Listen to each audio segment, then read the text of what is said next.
hukumnya mensolatkan orang yang mati bunuh diri? Di kantor ditekan atasan, di jalan ditangkap polisi, di rumah ditekan bini, stres, minum baygon, mati. Apakah dia disolatkan atau tidak? Berkelailah satu kampung. Yang satu mengatakan solatkan, yang satu mengatakan jangan solatkan, yang satu mengatakan solatkan, yang satu mengatakan jangan solatkan. Di teleponnya saya, Pak Ustaz, di kampung kami ada orang mati bunuh diri, disolatkan apa tidak? Saya katakan orang yang mati bunuh diri disolatkan. Tapi Nabi tak menyolatkan orang yang mati bunuh diri. Nabi tidak menyolatkan orang yang mati bunuh diri. Itu bukan linnahi, bukan larangan, tapi lizzajri, teguran. Nabi tidak ikut menyolatkannya, tapi sahabat yang menyolatkan tak dilarang Nabi. Ingat, orang yang mati bunuh diri tetap disolatkan. Dalilnya Nabi tidak menyolatkan karena itu lizzajri, teguran, jangan bunuh diri. Tapi sahabat Nabi menyolatkan, Nabi diam. Diamnya Nabi itu namanya takrir, boleh menyolatkan orang yang mati bunuh diri. Tapi kata Syekh Atiyah Soqar, ada orang yang mati bunuh diri tak boleh disolatkan. Kenapa? Karena beberapa hari sebelum mati dia murtad. Murtad dia sebelum mati, maka dia tidak layak disolatkan. Orang yang murtad gugur 4, tak boleh dimandikan, tak boleh dikafankan, tak boleh disolatkan, tak boleh dimakamkan di pemakaman kaum muslimin. Jadi jenazahnya diapakan Pak Ustaz? Campakkan ke Sungai Siak.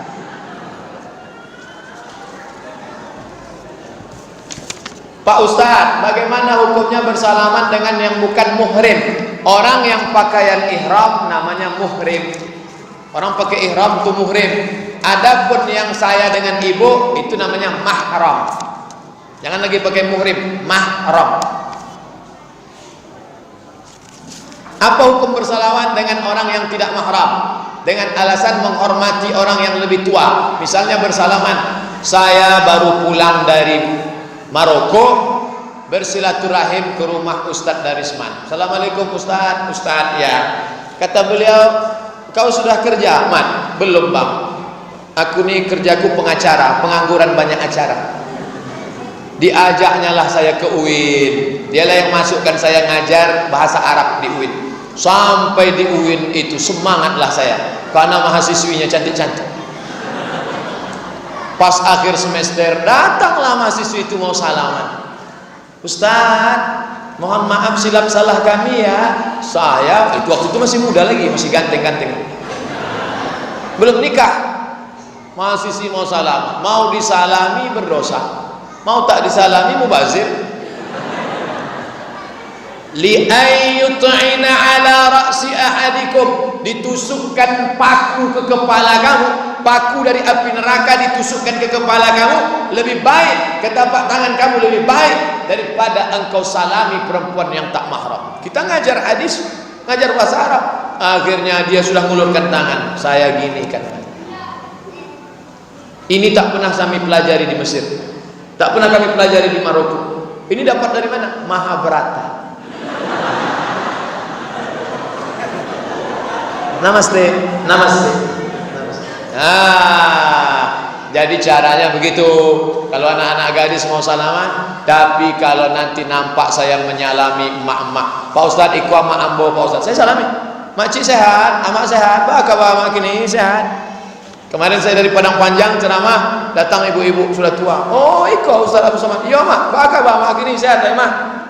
Kenapa Ustaz salami? Orang tua boleh, karena dia laisat mahallan lisyahwah, karena tidak membangkitkan syahwat. Tapi zaman sekarang ini zaman edan, ada pula orang pesawat nengok nenek-nenek. Nama penyakitnya Oedipus kompleks. Makanya ibu hati-hati, kalau ada anak lajang lama megang tangan ibu, cepat tarik, sakit dia. Bila kita sholat subuh berjamaah tertinggal 1 rakaat, masbuk, kita ikut imamnya dari rakaat kedua, mengikut imamnya berkunut, rakaat kedua dia berkunut. Apakah setelah itu kita tambah 1 rakaat yang tertinggal, kunut lagi apa tak kunut lagi? Rakaat yang kedua itu dia kunut lagi apa tidak kunut lagi? Kunut lagi. Pada rakaat kedua menurut mazhab Syafi'i dia berkunut lagi. Apa alasannya? Tadi imam rakaat 2, si makmum itu rakaat 1. Pada saat si imam salam, si makmum tegak, maka rakaat yang kedua bagi makmum. Maka si makmum kunut lagi karena rakaat tadi itu adalah rakaat kedua bagi makmum. Maka dia angkat tangan lagi. Allahumma hadina fiman hadait. Kalau begitu kunutnya dua kali. Ya. Kenapa yang pertama itu kunut? Ju'ilal imamu liyutamma bihi. Karena dia mengikut imam. Pada rakaat yang kedua, itu rakaat kedua bagi diri dia, maka dia baca kunut. Itu alasannya menurut mazhab Syafi'i. Waktu menyembelih kurban, lalu tukang sembelih itu diupahkan oleh panitia kurban. Apakah tukang sembelih yang diupahkan itu masih boleh mengambil daging kurban lagi? Daging kurban sebagai upah haram, sebagai hadiah boleh. Apa beda upah sama hadiah? Hadiah dapat alhamdulillah, tak dapat tak masalah. Tapi kalau upah wajib dapat. Kalau tak dapat naik pisau tukate. Maka tukang potong itu kita kasih dia. Hai bapak tukang potong, ini 600.000 sebagai upah. Ini ada 1 kresek sebagai hadiah. Maka daging yang dikasih itu sebagai hadiah. Adapun sebagai upah haram. Bedakan upah dengan hadiah. Apakah kulit hewan kurban boleh dijual? Man ba'a jilda udhiyati, siapa yang menjual kulit hewan kurbannya, fala udhiyatalah, maka tiada kurbanlah baginya. Lalu kulitnya itu apa? Natasaddaqu biha, kata Ali bin Abi Thalib. Waktu Nabi menyuruh saya menyembelih kurban Nabi, kulitnya kami sedekahkan. Maka kulit ada berapa lembar? 5 lembar.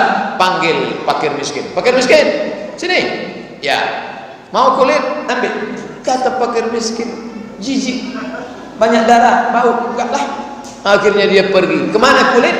Saya boleh menjualkan kulit. Kebetulan saya punya kenalan, www.jange.com. Assalamualaikum Pak Jange. Yo, apa kabar? Lama ndak bersuah, hampir setahun. Ya Pak Ustaz, korban tahun petang. Iku ada 5 lembar, tolong ambil ke masjid kami. Datanglah Pak Jange. Berapa 5 lembar? 500.000. Setelah jadi duit 500, saya panggil balik fakir miskin. Fakir miskin, sini. Mau kulit? Duit mau? Mau. Nah, ini duit 500. Ambil semua. Begitulah cara pengelolaan kulit yang betul. Yang sudah lewat apa boleh buat, akan datang kita perbaiki. Saya ikut koperasi dan selalu membayar iuran. Saat ini saya sedang meminjam di koperasi itu. Bagaimana hukumnya Pak Ustaz?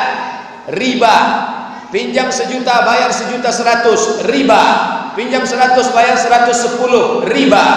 Orang yang riba, 5 ancaman bagi riba. Pertama, alladzina yakuluna riba la yaqumuna illa kama yaqumu alladzi yatakhabbathu syaitanun mas. Orang yang makan riba nanti bangkit dari kubur macam bangkitnya orang yang kerasukan setan. Kata orang Jawa, kesambet. Nanti kalau kita bangkit dari kubur nampak ada di samping kita orang kesambet, itu makan riba dulu. Cuman khawatirnya kita tengok kiri kanan tak ada kesambet, kita pula kesambet. Yang kedua, ayyuma lahmin, makan riba, dimakan, yummy, masuk ke dalam badan. Ayyuma lahmin nabata min aramin, setiap darah daging di badan dari riba, fannaru aula bih, tempatnya api neraka. 3, duit riba tadi dikumpul, riba, dibawa haji ke Makkah. Labbaik Allahumma labbaik, labbaik la syarika lak labbaik. Apa kata malaikat? La labbaik wala sa'daik. Kau tak dapat balasan, zaduka haram, karena kau berangkat dengan uang haram. 4, dipakai duit riba tadi sedekah, bagi fakir miskin. Innallaha thayyibun, Allah maha baik, la yaqbalu illa thayyiban. Allah tak menerima kecuali yang baik-baik saja. Duit riba dimakan, masuk ke dalam badan, menjadi darah daging, naik ke otak. Otak yang makan riba, pikirannya kotor. Na'udzubillah. Bila kita mendapat rezeki, mana yang didulukan? Bayar utang atau beli hal yang diinginkan?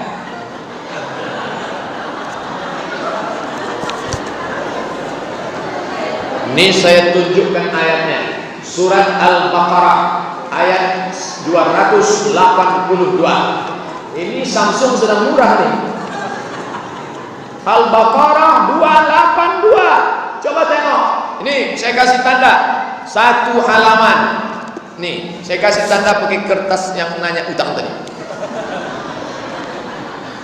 Ya ayyuhalladzina amanu, hai orang-orang yang beriman, idza tadayantum bidainin, kalau kalian menjalin transaksi utang piutang, ila ajalin musamma, sampai batas waktu tertentu, tulis. Ayat paling panjang bukan tentang sholat, bukan tentang puasa, tentang hutang piutang, bayar hutang yang sudah jatuh tempo. Orang yang mati syahid tidak akan merasakan sakratul maut, tidak merasakan azab kubur, tidak merasakan hisab, illa dain, hutang. Yang mati syahid saja hutangnya dituntut, apalagi mati konyol. Jadi ya, keinginan-keinginan tunda dulu, bayar hutang dulu. Ini hutang tak ada yang bisa menolong kecuali hutang. Bagaimana sebenarnya tanggung jawab hutang itu, Pak Ustaz? Ayat hutang yang luar biasa.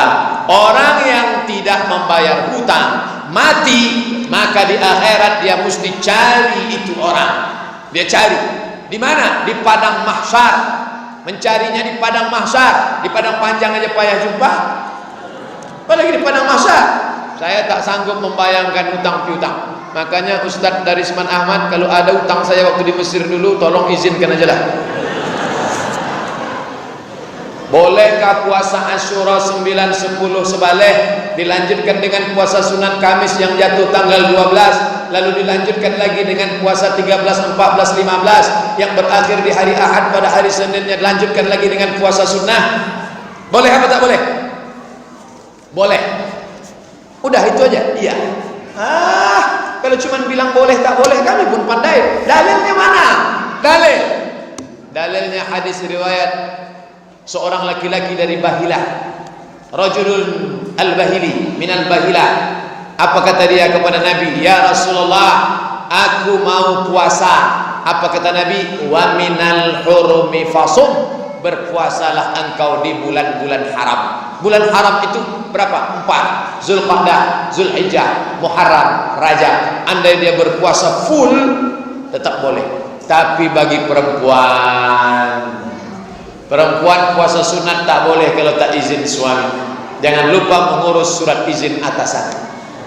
Beruntung betuah ibu-ibu, suaminya rajin mengaji, balik dari sini langsung dilingkarinya. Hari Senin 9 Muharram, hari Selasa 10 Muharram, hari Rabu 11 Muharram. Jangan lupa puasa 10 Muharram. Tapi puasanya 3 hari, 9, 10, 11. Kalau tak bisa 3 hari, 2 hari, 9, 10. Kalau tak bisa 2 hari, 10 saja.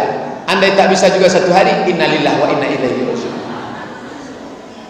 Nih, boleh dia puasa 4 bulan kalau laki-laki itu memang sehat walafiat. Mencari nafkah wajib, berpuasa sunat. Gara-gara puasa sunat dia tak mencari nafkah, tak betul. Ini orang jahil skala prioritas dalam beramal. Tapi kalau tak ada penghalang, boleh dia puasa sunat banyak-banyak. Rumah saya dekat masjid. Setelah azan saya sholat sunat rawatib di rumah. Bila sebelum iqamah saya ke masjid, apakah sholat tahiyatul masjid? Iya. Mana dalilnya? Idza dakhala ahadukumul masjid, kalau kamu masuk masjid, fala yajlis, jangan duduk, hatta yusalli raka'ataini, salat sunat 2 rakaat. Dalil umum. Masuk masjid, usolli sunnata tahiyatul masjid raka'ataini lillahi ta'ala. Salat sunat tahiyatul masjid. Saya alergi dengan angin AC. Saya pun juga. Makanya saya kalau sudah di hotel sekamar sama acara-acara, dia pakai AC, saya cari siapa ya dosen yang tak pakai AC. Tak ada tak pakai AC. Nah, dapatlah saya kamar sendiri yang membuat saya bersin-bersin.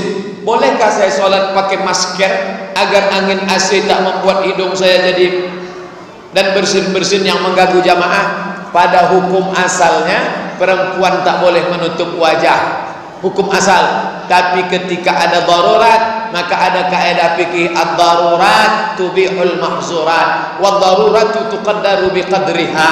Pada saat darurat karena penyakit, jangankan pakai penutup wajah, makan babi pun boleh. Sampai di hutan tak ada makanan, Yang ada cuma dua, babi atau mati. Pilih mati atau babi. Tak boleh pilih mati. Makanlah babi. Makanya bawa kecap, oles-oleskan babi itu. Tapi jangan kenyang-kenyang. Sementara dapat pisang. Itu namanya hukum darurat. Ad-daruratu tubihul mahzurat, wad-daruratu tuqaddaru biqadriha. Bila wanita haid, apakah boleh dia mendatangi masjid untuk mendengar pengajian? Saya pakai kitab Al-Fiqhul Islami wa Adillatuh. Kalau ada ustadz lain pakai kitab lain, mungkin dia punya referensi lain. Tapi yang saya pakai adalah Syekh Wahbah Zuhaili. Kata Syekh Wahbah Zuhaili, perempuan yang sedang haid tak boleh membaca Al-Quran, tak boleh memegang Al-Quran, tak boleh membawa Al-Quran, tak boleh masuk masjid, tak boleh solat sunat tahiyatul masjid, tidak boleh solat, tidak boleh tawaf. Maka saya pegang ini, maka dia tidak boleh melakukan itu. Kalau dia mau ikut pengajian di mana? Di emperan masjid, di selasar masjid. Emperan, selasar, teras, balkon. Makanya yang bangun Masjid Nurul Falah ini orang ngerti fikih, makanya dibuatnya ada emperan. Makanya kalau saya sudah pengajian malam, ada orang bapak-bapak yang duduk di emperan, itu saya bilang itu haid semua tuh. Kan banyak orang tersinggung kalau saya pengajian. Saya insya Allah selalu sholat sunat taubat, sholat sunat hajat, sholat sunat tahajud tiap malam. Mudah-mudahan kita diberikan ke istiqomah sholat. Di manalah waktu yang paling baik untuk berdoa Pak Ustadz? Setelah setiap selesai sholat itu, atau saya selesaikan semua sholat, atau di akhir sholat? Kapan waktu paling baik berdoa? Hadis riwayat Muslim, aqrabu ma yakunul abdu min rabbih wa huwa sajid. Orang yang paling dekat dengan Allah waktu sujud. Fa'aksiru fihi du'a. Sujud terakhir salat hajat, sujud terakhir salat tahajud, sujud terakhir salat witir, mintalah sebanyak-banyaknya di ujung itu. Tapi tidak boleh pakai bahasa Indonesia. Kalau diucapkan di mulut batal salat. Ambo kiniko batal langsung. Maka dalam hati saja. Berapa lama sujudnya? Waktu Nabi sedang sujud terakhir, dicubit Aisyah tangan Nabi dicubit Aisyah. Selesai sholat, Nabi tanya, Aisyah, kenapa kau cubit tangan? Kata Nabi, kata Aisyah, kusangka kau sudah sakratul maut. Maka perlama-lamalah sujud. Itu waktu pertama. Yang kedua, setelah tasyahud. Fil alamina innaka hamidum majid. Allahumma ighfir li ma qaddamtu wa ma akhartu wa ma asrartu wa ma a'lantu wa ma asraftu wa ma anta a'lamu bi minni antal muqaddim wa antal muakhir la ilaha illa anta subhanaka inni kuntu minaz zalimin. Allahumma inni a'udzubika min 'adzabi jahannam wa min 'adzabil qabri wa min fitnatil mahya wal mamat wa min syarri fitnatil masiihid dajjal. Allahumma a'inna 'ala dzikrika wa syukrika wa husni ibadatik. Tambahkanlah apa yang mau dimintakan. Selesai itu, selesai salat, angkat tangan. Saya tak bisa bahasa Arab Pak Ustaz. Doa itu cuma 4 yang bahasa Arab. A'udzubillahi minasyaitonirrajim. Bismillahirrahmanirrahim. Alhamdulillahirabbil alamin. Wassalatu wassalam. A'udzubillah, bismillah, alhamdulillah, selawat. Sisanya bahasa Indonesia. Anakku sedang sekolah di Yogyakarta, ya Allah, jauhkan dia dari Syiah, jauhkan dari kelompok sesat, jauhkan dari aliran kebatinan. Jangan sampai dia ikut Ki Gendeng Pamungkas di Joko Bodo. Jangan sampai dia ikut penggandaan uang. Jangan sampai dia kena narkoba. Cepatlah dia selesai S1, nilai IP-nya 4, pulang ke Pekanbaru bisa dia jadi PNS, honorer, minta apa-apa, tapi jangan lama-lama.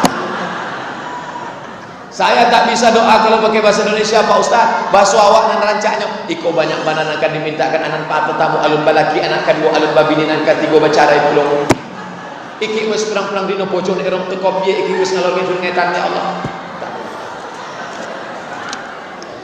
Bagaimana cara menasehati dan mengajak anak sholat? Karena anak saya tak mau sholat sama sekali, bahkan sholat Jumat pun tak mau Pak Ustaz. Muru auladakum bis shalah, suruh anak kamu salat wahum abna'u sab'a, 7 tahun suruh. Wadribuhum fil asra, umur 10 pukul, umur 7 suruh, umur 10 pukul. Kalau dia tak mau juga usir. Kamu uang sekolah, uang kuliah, kunci motor, uang bensin, APBD potong 25%. Ikut cakap saya. Kenapa anak ini berani melawan? Karena dari kecil tidak dididik. Kalau hendak membentuk buluh, bentuklah dari rebung. Rebung yang bisa dibentuk. Kalau sudah jadi bambu kuning, dia akan pecah. Ini masih rebung, bisa dibentuk. Tapi kalau dia sudah jadi bambu, ada dua kemungkinan. Kalau tidak dia patah, kepala awak pecah. Umur saya sekarang 39 tahun. Nanti tahun 2017 40 tahun. Tapi dengan emak saya masih takut. Kalau emak saya manggil, "Mat, sini." Emak saya tak manggil ustaz, manggil nama aja. "Mat, sini dulu." "Waang jangan duzina." Aku nih ustaz nih, Mak. Ustaz pun banyak setannya. Sampai hari ini mak saya main panggil, "Sini." Masih takut lagi sama. Maka saya heran nengok ibu-ibu ngaju, anak saya kok nggak takut, berarti ada something wrong. Ada kesalahan dari awal. Ini udah salah setting ini. Kenapa bisa terjadi? Ingat, kejahatan terjadi bukan hanya karena ada niat dari pelakunya, tapi juga karena ada kesempatan. Waspadalah. Waspada. Bagaimana Pak Ustaz kalau suami saya rajin sholat tapi tak pernah baca Quran? Iqra'ul Quran, bacalah Al-Quran. Fa innahu ya'ti yaumal qiyamah, Quran itu akan datang pada hari kiamat. Syafi'an li ashabi, dia akan memberikan syafaat pertolongan. Bacalah Al-Quran. One day, one juz, satu hari satu juz. Kalau tak sanggup satu hari satu juz, one day half juz, satu hari setengah juz. Kalau tak sanggup, one day one page, satu hari satu halaman. Ikut program Odoj, one day one juz, motivasi. Yang penting baca Quran. Belum sanggup baca semua Quran, baca hatinya Quran. Yasin. Man qara'a Yasin fi lailatin, siapa yang baca Yasin pada suatu malam, asbaha maghfuran lah, pada waktu subuhnya dia sudah diampuni Allah. Awal-awalnya Yasin, habis itu Al-Kahfi malam Jumat, habis itu juz Tabarak. Siapa yang baca 30 ayat sebelum tidur malam, tabarakalladzi biyadihil mulku wa huwa ala kulli syai'in qadir, dijauhkan dari azab kubur. Membaca surat Al-Waqi'ah, dijauhkan daripada miskin susah melarat. Dipahami maknanya, membangkitkan semangat etos kerja. Tapi dia bukan mantra, bukan dibaca-baca tiba-tiba datang duit dari atas, bukan. Itu namanya Dimas Kanjeng. Pak Ustadz, bagaimana bila anak perempuan saya yang sudah menikah tidak memakai jilbab? Apakah masih tanggung jawab kami sebagai orang tua?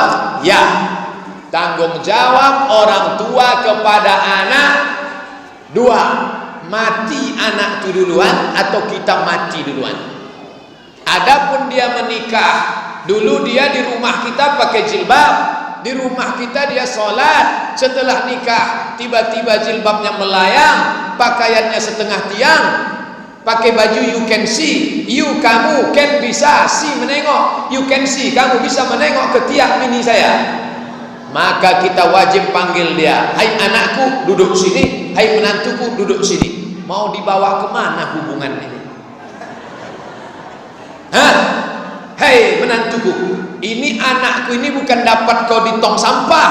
Ini ku didik 9 bulan 10 hari di sini, 2 tahun ku susukan. Tiba-tiba kau datang hanya membawa cincin emas 1 gram, itu pun masih kredit. Enaknya kau menyuruh dia buka jilbab. Maka kau mesti takut pada Allah. Makanya sebelum menikahkan anak itu, menantu itu di fit and proper test. Apa yang pertama ditengok? Agama. Nih, yang masih punya anak-anak gadis yang akan menikah, hai saudara-saudaraku, bapak ibu saudaraku yang kusayangi sekalian, mau menikahkan anak, yang pertama tengok agamanya. Allahumma inna nas'aluka salamatan. Ibu ni asal sudah datang anak lajang buka gorden tengok pakai mobil mewah. Ikolah nggak nampak malam tadi waktu istikharah, Bang. Jadi nikahkan ini sama ini. Entah tak sembahyang, tak perlu tanya sholat tak sholat, yang penting kita nikahkan. Akhirnya dinikahkanlah sama orang yang tak sholat. Disuruhnya buka jilbab, disuruhnya tinggalkan sholat, disuruhnya rambut rebonding, disuruhnya pakai keriting. Macam anak Ahmad Albar anak kita tuh jadi rusak agama. Tidak ada yang dapat menyelamatkan umat ini selain balik kepada agama. Siapakah mahram kita yang boleh bersalaman bersentuhan dengan kita, Pak Ustaz?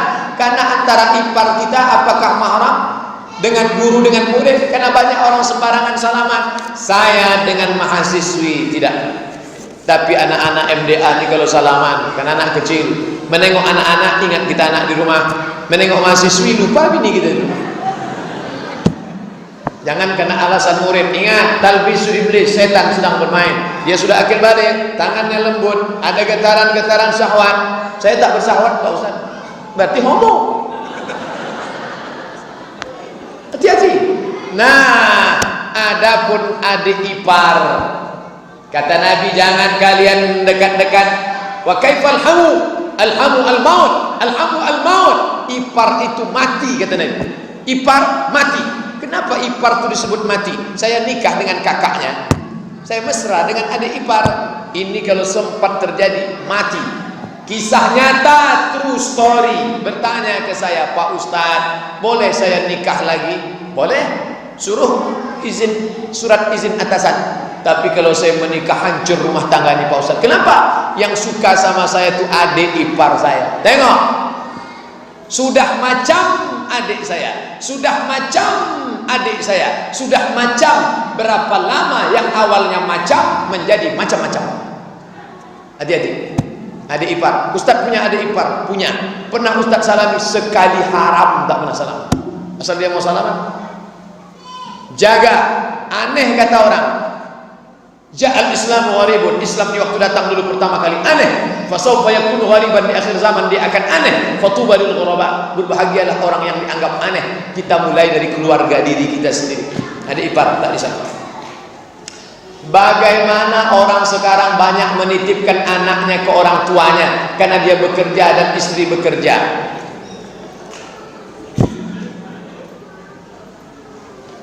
Berapa kali emak saya tidak puasa karena menghamilkan saya dulu. Berapa hari puasanya tinggal karena saya menyusu dengan dia. Saya tanya ke emak saya, "Mak, ya, waktu mak membesarkan aku berapa hari tinggal?" 90 hari dia tak puasa gara-gara saya. Berapa kali dia tak sholat duha gara-gara saya kencing. Berapa kali dia tak tahajud malam gara-gara saya tak bisa tidur. Di hari tuanya ini saya tak pernah menitipkan anak saya sekalipun. Mak, mau ke masjid mana ku antar iktikaf, mau ikut pengajian di masjid mana ku bawa. Nanti malam mau saya bawa ke Masjid An-Nur menengok pembukaan MTQ. Aku ingin di hari tuamu ini, aku tak kaya, tak bisa aku belikan kau istana rumah mewah, paling tidak menyenangkan hati orang tua, jadilah. Tak bisa aku belikan kau gelang emas yang besar, karena aku pun susah. Tapi jangan menyusahkan orang tua. Menitipkan anak kepada orang tua, dua efeknya. Pertama, menyusahkan orang tua. Nenek tak pernah menolak cucu. Tak pernah mak kita itu menolak. Kalau saya titipkan, "Mah, jaga anakku sebentar," tak akan pernah dia menolak. Tapi ingat, kita sudah merusak hari tuanya. "Mak, baca Quran sajalah. Mak, mau pergi umrah, kasih duit. Tapi untuk ini tak usahlah." Nah, ini tentang masalah orang tua. Yang kedua, efeknya, anak-anak yang dibesarkan oleh nenek mengalami kekacauan otak. Ini yang ngomong dokter di Masjid An-Nur seminggu yang lalu. Kenapa? Karena nenek itu terlampau sayang. Sebelum dia pakai celana sudah dipakaikan, sebelum dia mau minum sudah dituangkan. Maka dia mengalami kekacauan otak gara-gara dibesarkan oleh nenek, karena dimanja-manja. Kebanyakan cucu-cucu yang kacau itu salah satu sebabnya adalah karena dimanja oleh nenek. Hati-hati. Sholat jamaah di waktu asar, mana yang didulukan Pak Ustadz? Zuhur dulu atau asar dulu? Kalau jamak takdim, wajib zuhur dulu. Tapi kalau jamak takhir, tidak disyaratkan mualat. Mualat itu berurutan, tidak mesti zuhur dulu. Kalau ada yang melaksanakan zuhur dulu, dia menjaga urutan. Zuhur baru asar. Kalau ada yang melaksanakan asar dulu, dia melaksanakan asar karena menghormati waktunya waktu asar. Tidak disyaratkan mualat. Boleh zuhur dulu baru asar, boleh asar dulu baru zuhur. Tapi kalau saya musafir sampai ke Minas, Kandis, sampai di Kandis ada sholat asar, maka saya sholat asar dengan imam. Setelah asar baru saya sholat zuhur. Begitu tentang masalah. Begitu dalam kitab Al-Fiqhul Islami wa Adillatuh, Syekh Wahbah Az-Zuhaili. Bagaimana hukumnya membaca doa kunut dalam sholat subuh? Hanafi, Maliki, Syafi'i, Hambali. Yang tidak berkunut itu mudah ingatnya, yang paling tua dengan yang paling kecil. Nah, jadi lampang metal pula.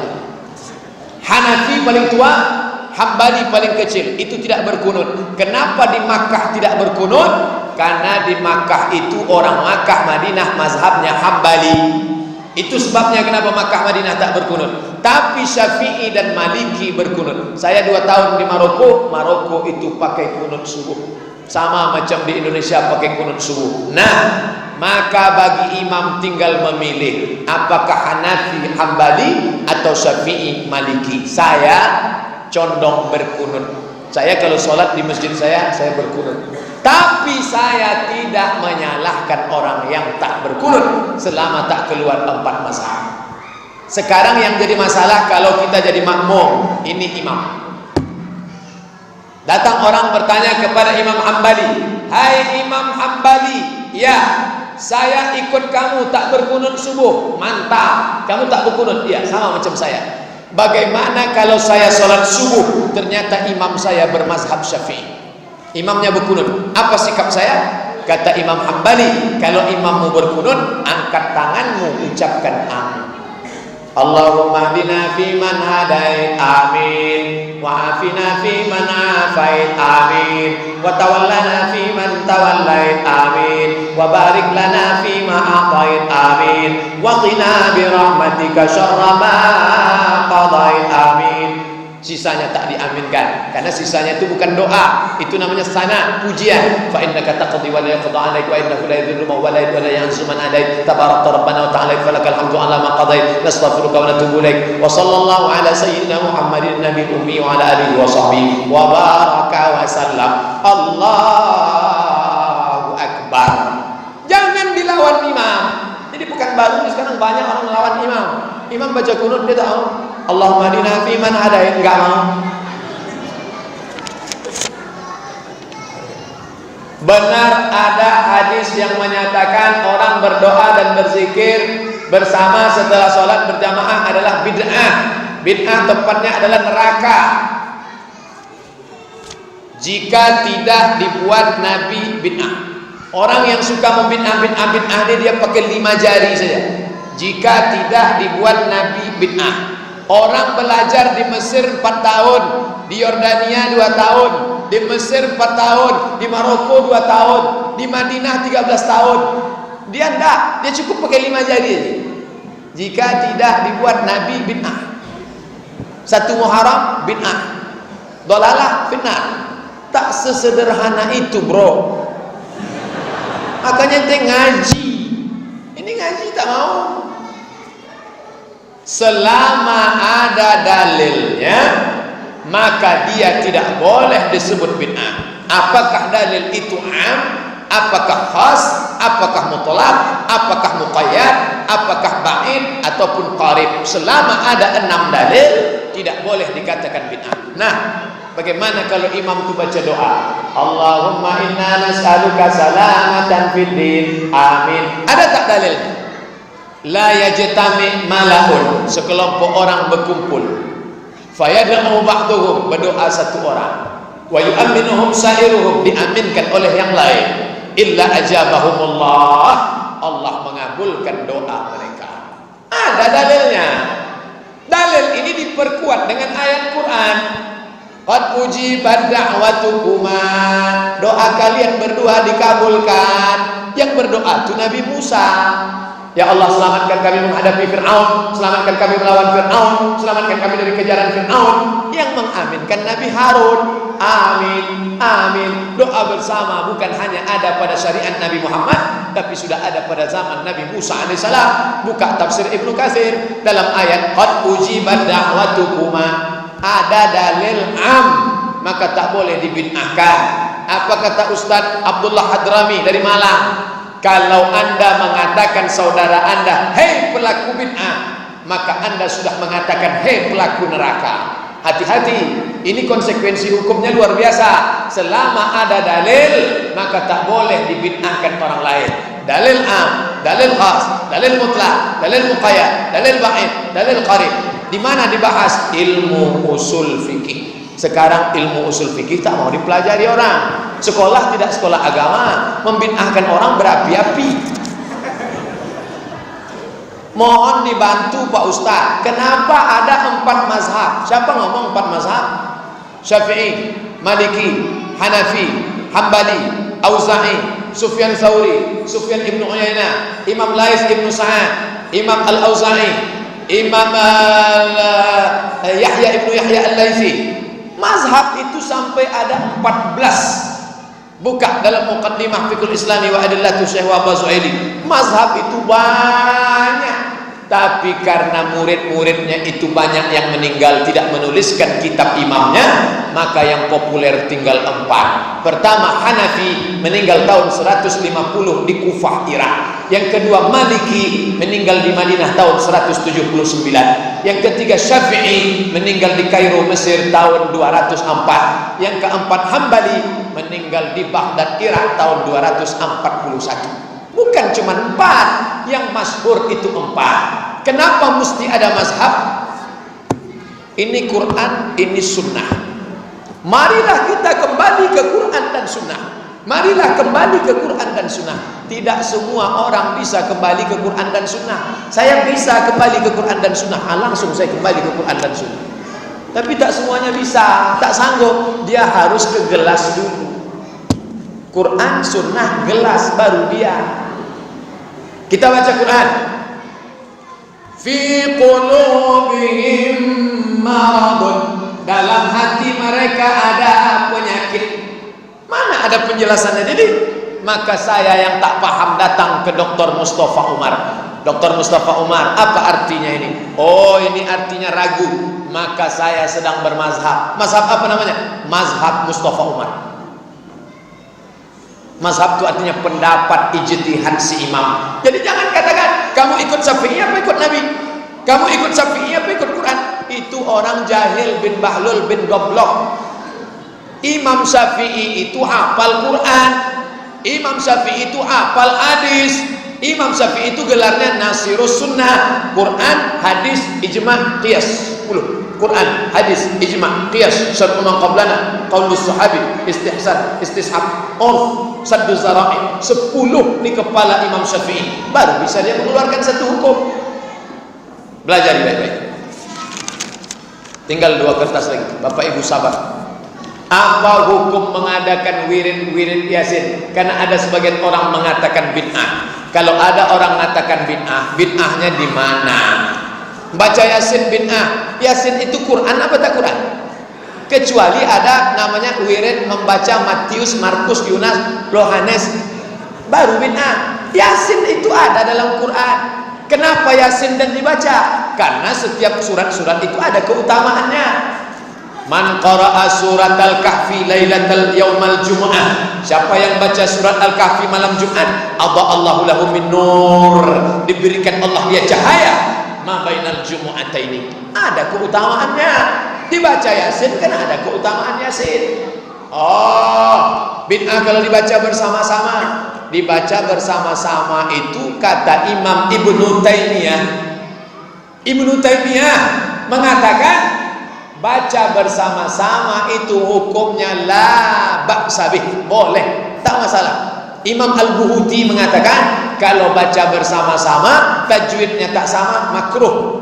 Tapi ibu yang sudah belajar tajwid bersama, bacanya bersama. Kata Imam Syafi'i dalam kitab Majmu' Syarah Muhazzab, membaca Quran bersama hukumnya mustahab, dianjurkan. Membangkitkan semangat. Yasin di Maroko sebelum sholat Jumat membaca Quran bersama-sama 1 jam. Masjid-masjid Maroko hari Jumat datang jam 11, baca Quran sampai jam 12 bersama-sama, beramai-ramai. Itu bukan orang kampung kita yang buat. Ustaz, tolong jelaskan biografi Imam Abul Hasan Al-Asy'ari dan kenapa kita bermazhab Syafi'i dalam akidah bermazhab kepada Imam Abul Hasan Al-Asy'ari. Imam Abul Hasan Al-Asy'ari itu awalnya golongan Mu'tazilah. Setelah 40 tahun dia buka jubahnya, dia lepaskan, dia campakkan. Sebagaimana aku mencampakkan jubahku ini, begitulah aku keluar dari Mu'tazilah. Sekarang aku menjadi Ahlus Sunnah wal Jamaah. Membaca ayat Quran tak bisa dipahami secara tekstual. Ar-Rahmanu 'alal arsy istawa. Allah duduk di atas kursi. Macam mana Allah duduk di atas kursi? Kalau Allah duduk di atas kursi, berarti kursinya di bawah. Kalau Allah duduk di atas kursi, berarti Allah mengambil tempat. Kalau Allah mengambil tempat, berarti Allah bukan Tuhan. Karena bertentangan dengan dua ayat.